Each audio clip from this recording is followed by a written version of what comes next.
히브리서 저자는 그의 책 히브리서 3장 1절에서 이렇게 권고의 말씀을 하시고 계십니다. 우리가 믿는 도리의 사도이시며 대제사장이신 예수를 깊이 생각하라. 오늘 고난주의를 맞이하여 예수 그리스도의 고난을 깊이 생각해보는 시간을 갖고자 합니다. 오늘 우리가 보는 마가복음에 기록된 예수님의 최후의 일성은 엘리 엘리 라마 사박단이에요. 이는 마태의 복음에도 맥을 똑같이 하고 있어요. 그러니까 마태의 복음도 예수님의 십자가상의 마지막에 외침은 엘리 엘리 라마 사박단이에요. 그런데 누가복음에 기록된 예수님의 최후의 일성은 엘리 엘리 라마 사박다니가 아니에요. 누가는 23장 46절에 이렇게 주님의 최후의 일성을 보도해 주고 있어요. 아버지, 내 영혼을 아버지 손에 의탁하나이다. 그리고 사도 요한은 19장 30절에 예수님의 최후의 일성을 이렇게 주고 있습니다.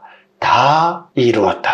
예수님의 최후의 일성을 아주 생생하게 전해주고 있습니다. 누가복음은 아버지여 내 영혼을 아버지 손에 부탁하나이다. 누가는 예수님께서 아버지 하나님을 조용히 의지하는 모습을 마지막까지도 여호와 내 아버지를 신뢰하고 의뢰하여 내 영혼을 부탁하는 그 모습을 우리에게 전해주고, 또 요한복음은 예수님께서 이 땅에 그의 사역의 완성을 선언하시는 당당한 모습을 보여주고 있어요. 다 이루었다. 내 아버지께서 나에게 맡겨진 모든 사역을 다 이루었다. 아주 완전한 승리의 외침을 외치시고 계세요. 근데 이거에 비하여 마가복음에는 처절하게 고통받고 계시는 모습을 오늘 우리들에게 보여주고 계세요. 더욱이 라마 사박다니 곧 어찌하여 나를 버리셨나이까 라고 버림받는 고통의 외침을 지금 오늘 우리들에게 아주 생생히 전해주시는 거예요. 과연 하나님께서는 하나님을 전심으로 의지하는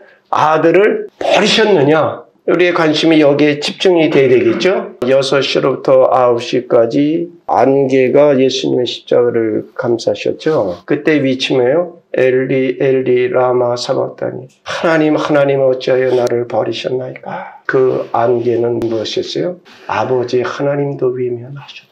그러니까 참 일생의 아버지와의 그 친밀함이 단 한 번도 없는 그때 하나님의 아버지가 외면하시는 그때 그 처절한 고통과 고난, 그 뭘로 형언할 수 없는 그 장면들이죠. 그러면 십자가상의 고통의 음성의 진정한 의미는 무엇이냐 하는 것이죠. 좀 전에 전심으로 아버지 하나님으로부터 버림받은, 그러면 하나님이 진정 그를 버리셨나요? 아버지의 아픔이 얼마나 크시든지 아버지도 내 아들이 희생하신 것을 참아 볼 수 없어 구름으로 덮으신 그 아버지의 아픈 마음, 아버지가 절대 그 아들을 버리시지 않았다는 증거가 아니겠습니까? 그러면 예수님이 하나님 어찌하여 나를 버리시나이까? 이 고통의 위침은 무엇이냐 하는 것입니다. 저주의 고통을 대신 받는 신음소리이셨습니다. 첫째, 하나님에게서 끊어지는 신음소리입니다. 요한복음 1장 29절에서 사도 요한은 예수님을 세상 죄를 지고 가는 하나님의 어린 양이라고 밝히 증거했습니다. 예수님은 우리의 죄를 대신하여 죄값을 치르시는 희생제물인 동시에 하나님과 원수되었던 우리를 화목해 하시기 위한 화목제물이셨습니다. 이스라엘의 죄를 옮겨 버리는 영문 밖에서 광야로 쫓겨나 거기서 죽음을 맞이하는 대속죄일의 아세살 양과도 같으셨습니다.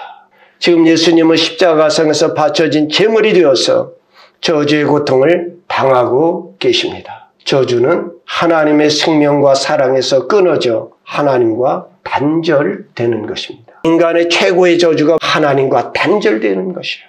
고린도서 5장 21절에서 이렇게 말씀을 하십니다. 하나님이 죄를 알지도 못하신 이를 우리를 대신하여 죄로 삼으셨도다. 즉 예수님은 죄를 알지도 못하시는 분이지만 우리를 대신하여 정죄를 받으셨다 하는 것입니다. 우리를 대신하여 아버지의 사랑에서 끊어지셨습니다. 사랑하는 사람에게서 끊어지는 그 버림받은 아픔이 그 얼마나 고통스러운 것이냐 하는 것입니다.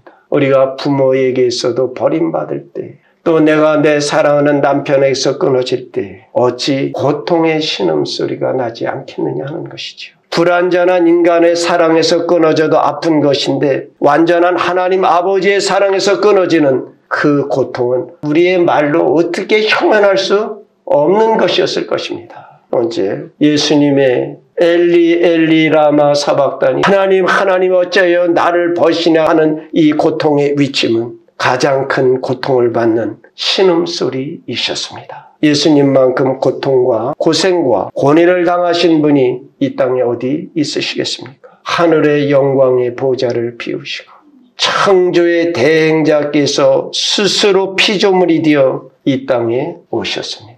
인간으로 섬기는 종으로 마침내는 저주의 십자가에 달려 죽으셨습니다. 우리 사람이 사는 환경과 삶의 질을 우리가 개선하고 높여 사는 것은 쉬워도 낮추어서 살기는 참 어렵습니다. 이런 이 대도시에서 살다가 두메 산골로 가서 마트도 없고 병원도 없는 그런 곳에 가서 산다고 생각을 해보세요. 얼마나 답답하고 힘들고 어렵겠습니까? 근데 예수님은 어떤 분이시냐면 그 천상의 보좌의 영광의 자리에서 낮고 낮은 이 땅에 오셨는데 마가복음 1장 13절에서는 이렇게 말씀을 전해주고 계세요.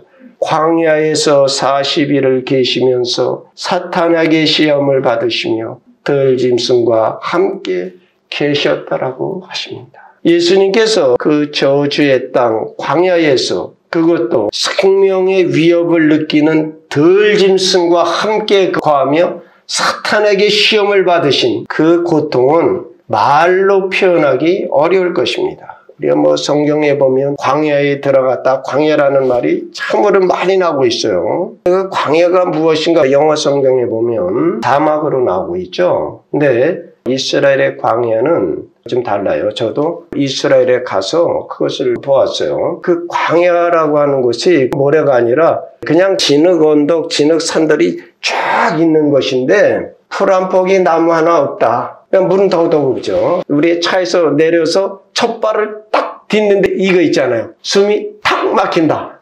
들어간 것도 아니에요. 숨이 탁 막혀요. 그 다음에 조금 걸어가는데 아니 이거는요 머리가 위로 왜 훅 올라가는 거 있잖아요. 열기로요. 그러면서 온몸에 수분은 수건 짜듯이 쭉 짜는 것 같아요.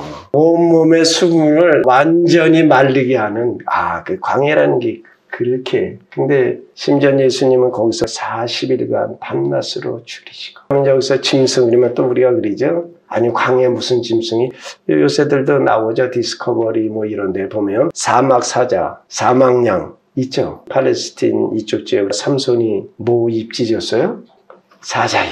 사자가 있었단 말이죠. 그 짐승과 함께 그 위험한 광야에서 예수님은 시험 받으신 거예요. 성경에 기록되기를 그 위험하고 그 고통받는 광야의 40주 40야를 시험 받으시면서도 예수님의 고통의 신음소리 한마디도 기록되어지지 않았더라.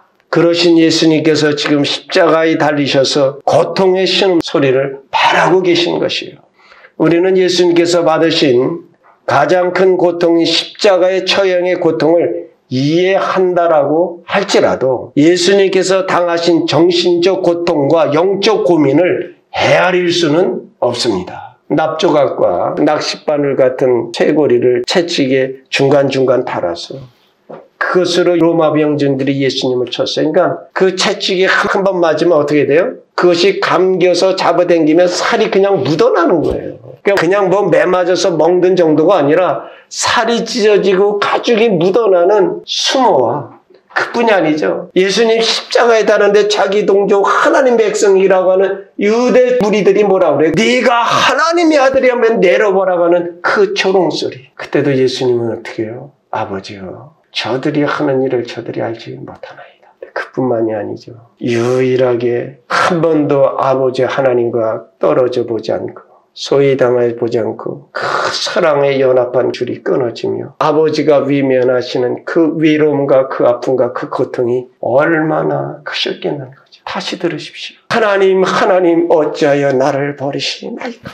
여러분, 아버지 하나님으로부터 외면당하는 그 고통과 그 위로는 얼마나 크셨겠습니까? 그러나 이 고통의 위치는 성취의 음성이었다는 것을 반드시 기억하셔야 됩니다. 이 위침은 절망을 소망으로 성취시킨 주의 음성이셨습니다. 예수님께서 십자가에 달리셔 하신 7원 중에 아람어로 기록된 음성은 엘리 엘리 라바 사박다니 뿐입니다. 왜 이 절규만이 유대인들이 일상 사용하고 있는 아람어로 기록되어졌겠느냐? 당시 유대인들의 풍습을 이해하면 이것을 해석하는 데 많은 도움을 받을 수가 있습니다. 유대인들은 그 당시에 회당에서 예배를 드렸죠. 그리고 성경은 지금처럼 각자 갖고 있는 것이 아니에요. 그 두루마리로 회당들의 하나 정도가 있죠. 나머지는 가서 외우는 거예요. 회당에서 하나님께 예배를 드릴 때 누군가가 성경을 보거나 회당장이든 어느 장로님이든 누가 나와서 낭송을 하면 따라서 그것을 암송하는 거예요. 그들의 예배 형태가 들어있다는 거죠. 그때 이들이 암송할 시편의 첫 줄을 암송하면 다 같이 따라서 그것을 암송하는 거예요. 엘리 엘리 라바 사박다니는 시편 22편의 첫 줄이에요. 그러므로 예수님께서 십자가생에서 시편 20편을 암송하고 계셨던 거예요. 그럼 시편 22편은 무엇이냐? 메시아 순환을 예언한 시였다는 것이죠. 오늘 본문 37절과 마태복음 27장 50절에서는 예수께서 큰 소리를 지르시고 숨지셨다라고 말씀하고 있습니다. 그러니까 엘리 엘리 라바 사박다니가 끝이 아니고 이 말씀을 빌어서 살펴보면 시편 22편을 계속 암송하고 계셨던 것을 오늘 우리에게 일러주고 계신 것이죠. 예수께서 십자가상에서 6시간 고통당하셨습니다. 십자가 처형은 로마인으로서는 암만 중진이라도 안 해요. 다른 나라 이방 족속들만 십자가 처형을 하는 겁니다. 왜? 너무 잔인하기 때문에. 십자가 처형이 고통의 최고봉인 것은 왜 그렇게 악랄하냐면 사람이 죽을 만한 위상을 입히지 않는다는 거죠. 산 사람을 손발에 못 박아놓고 줄로 달아놓으면 거기서 십자가의 그 뜨거운 햇빛과 밤의 찬바람을 맞으면 사람이 죽어져야죠. 그래서 십자가 처형을 받는 가족들이 로마 병정이나 처형하는 사람들에게 뒷돈을 주고 거래를 하는 거예요. 십자가에 못 박 때 동맥이나 뭐라 하나 끊어주십시오. 볼 수가 없으니까. 인간으로 견딜 수가 없는 것이죠. 오늘 본문에 있는 44절의 말씀을 보니까 십자가 처형은 그렇게 금방 죽는 게 아니라는 것을 염두에 두시고요. 아리마대 사람 요셉이 빌라도에게 가서 예수님의 시체를 달라고 해요. 6시간 정도 달렸는데 그러니까 빌라도가 의혹을 갖는 거죠. 야, 벌써 죽을 리가 있어? 그러니까 그것을 책임졌던 백부장을 불러서 야, 예수가 정말 죽었냐? 물어보고 확인하고 넘겨주고 있잖아요. 요한복음에 보면 군인들이 가서 예수님은 양편의 강도들이 함께 달렸잖아요. 그 두 사람을 다리를 꺾어 죽여요. 죽지 않았으니까 빨리 죽도록 곤봉으로 다리를 부러뜨려 놓으면 피 다 내리 쏘니까 그냥 죽잖아요. 그러니까 이제 예수님도 다리를 부러뜨리려고 갔더니 벌써 죽었어요. 근데 이들이 왜 이렇게 서두르냐면 오늘은 유월절 예비일이에요. 오늘 해가 일몰되면 유월절이 시작되며 성경이죠. 나무에 달린 자마다 저주받은 자니라. 유대인들의 최고의 명절인 유월절에 저주받은 그것을 그대로 놓고 유월절을 맞이할 수가 없어요. 그러니까 빨리 죽여서 끝내야 돼요. 그렇기 때문에 강도도 다리를 부러뜨려서 죽인 거고 예수님을 다리 부러뜨리면 이미 돌아가셨다는 것이죠. 예수님께서 6시간 만에 돌아가신 것은 저들이 예상하지 못한 일이셨다 하는 것이죠. 그럼 이것은 무엇이냐? 요한복음 19장 36절에서 이렇게 말씀합니다. 이 일이 일어난 것은 그 뼈가 하나도 꺾이지 아니하리란 성경을 응하게 하려 함이라. 이것은 민수기 9장 12절에 보면 유월절 양에 대한 말씀이 나와요. 그때 유월절 어린 양에겐 그 뼈를 하나도 꺾지 말라. 이렇게 되어 있어요. 그리고 시편 34편 20절에 그의 뼈가 하나도 꺾이지 아니하고 예수 그리스도는 성경대로 이 땅에 오시고 성경대로 아버지께 가신 거예요. 그렇게 고난을 받으시고, 그러면 예수님께서 십자가상에서 읊조리셨던 시편 22편의 내용을 요약하며 오늘 말씀을 마치기로 하겠습니다. 시편 22편은 세 가지의 메시아 예언을 우리에게 보여주고 계세요. 첫째는 메시아의 고통입니다. 1절에서 엘리 엘리 라마 사박다니로 시작되어서 11절까지는 같은 맥락이에요. 11절에 나를 멀리 마옵소서라고 고통받는 아들의 심정을 아버지께 토로하는 것이에요. 둘째는 메시아가 당하는 죽음입니다. 14절에 보면 나는 물같이 쏟아졌으며 내 모든 뼈가 어그러졌나이다. 그리고 16절로 17절에 또 이렇게 말씀을 하고 있어요. 악한 무리가 나를 둘러 내 수족을 찔렀나이다. 내가 내 모든 뼈를 셀 수 있나이다라고 지금 자신의 모습을 아버지 하나님께 아리고 있습니다. 그리고 특별히 18절에서는 이렇게 말씀을 하고 있어요. 내 겉옷을 나누며 속옷을 제비 뽑나이다라고 십자가 현장을 생생하게 보여주고 있습니다. 이 같은 예언들이 지금 예수님에게 이루어지고 있는 것입니다. 이 시의 끝부분인 셋째 예언은 메시아가 성취시킨 소망입니다. 여러분, 시편을 많이 볼 필요가 있어요. 다윗이 맨 처음엔 비탄과 어려움들을 아려요. 그러면서 마지막까지 비탄에 젖었고 절망에 빠진 시는 하나도 없어요. 내 어려움, 내 고통, 내 것을 다 아리면서 나중엔 미리 하나님께서 들어주신 것을 믿고 감사와 찬양과 승리로 항상 마치고 있어요. 소망의 하나님! 우리 인생은 절망으로 끝나지 않습니다. 언제나 그 기회는 승리를, 성취를 아리셔야 되는 거예요. 27절에 땅의 모든 끝이 여호와를 기억하고 돌아오며 모든 나라의 모든 족속이 주의 앞에 예비하리라고 하십니다. 이는 창세기 12장의 아브라함의 소명 장면이죠. 12장 3절에 이렇게죠. 땅의 모든 족속이 너로 말미암아 복을 얻을 것이라고 하는 아브라함의 복이 성취되는 것을 뜻하고 계신 거예요. 모든 족속이 구원에 참여토록 자기 백성을 위하여 새로운 살 길을 열어놓으신 것입니다. 이를 히브리서 10장 20절은 이렇게 말씀합니다. 그 길은 우리를 위하여 회장 가운데 열어놓으신 새로운 살 길이요.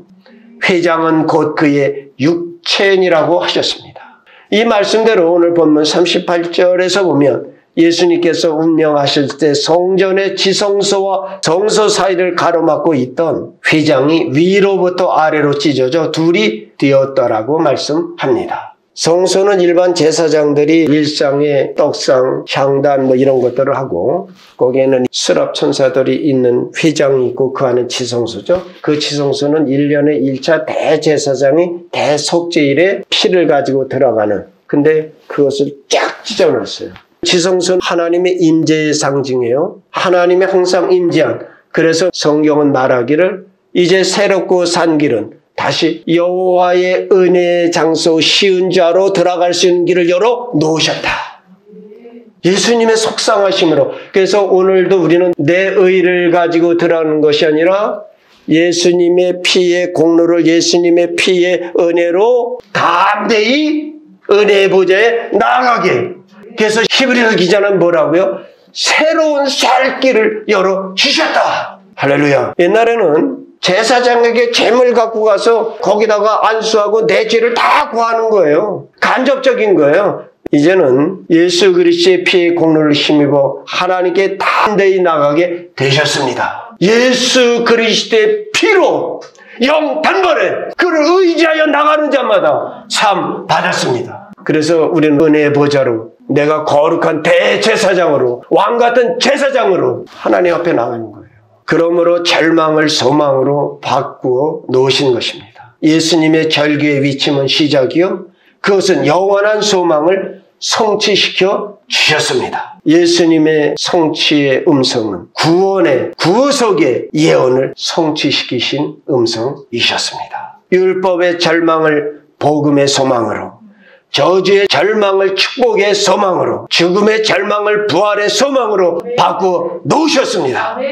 이사야 53장 5절에 그가 찔림은 우리의 허물 때문이요 그가 상함은 우리의 죄악 때문이라. 그가 징계를 받음으로 우리는 평화를 누리고 그가 채찍에 맞음으로 우리는 나음을 받았더라 하는 말씀을 이루어 주셨습니다. 예수님께서는 십자가상에서 하나님께서 자신을 버리신 것을 원망하는 것이 아니라 자신을 통하여 메시아 예언이 성취됨을 선포하고 계신 것입니다. 엘리 엘리 라바 사박다니는 처참한 비참한 위침이 아니라 내가 아버지의 뜻을 이뤘나이다는 성취의 음성이셨습니다. 사랑하는 성도들이요, 이 고난주간에 이 성취된 소망의 음성을 마음에 깊이 새기시면서 우리가 살아가는 이 세상에서 승리하는 성도들 다 되어지시기를 우리 주 예수 그리스도의 이름으로 축원드립니다. 기도하시겠습니다.